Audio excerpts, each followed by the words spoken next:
It's a elder G. Ndivo vaimbo kuseka uchitatari vachazoona vaipapari one day razvichaputika. Izvi ndezva Mwari akatisika, nekuti hapana anoziva kuti ndichamuka ndiri papi, ende hapana anoziva kuti ndichaswera ndine vapi. Ndotenda ndamuka kana ndasvika murodi yakawanda inotambika, tese tinoenda bati vamwe tinorasika. Nekuti life mufambo mutambo, semurume wototonza tambo, ushingize warambo penya uzinyambo. Nhasi ndiwe mangwana ndiniwo, chiri kwenyu mangwana kweduwo.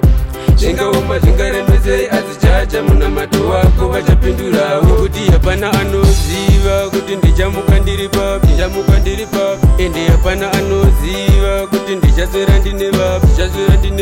Ndotenda ndamuka kana ndasvika murodi yakawanda inotambika, tese tinoenda bati vamwe tinorasika.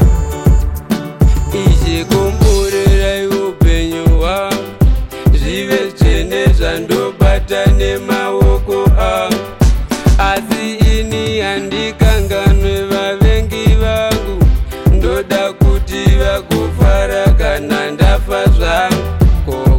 Nekuti hapana anoziva kuti ndichamuka ndiri papi, ende hapana anoziva kuti ndichaswera ndine vapi. Ndotenda ndamuka kana ndasvika murodi yakawanda inotambika, tese tinoenda bati vamwe tinorasika.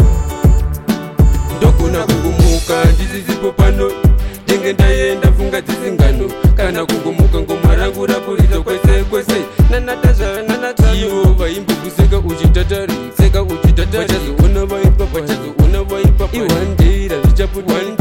Izvi ndezva Mwari akatisika, nekuti hapana anoziva kuti ndichamuka ndiri papi, ende hapana anoziva kuti ndichaswera ndine vapi.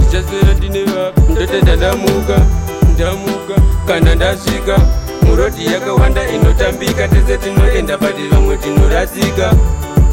Nekuti hapana anoziva kuti ndichamuka ndiri papi, ende hapana anoziva kuti ndichaswera ndine vapi. Ndotenda ndamuka kana ndasvika murodi yakawanda inotambika, tese tinoenda bati vamwe tinorasika.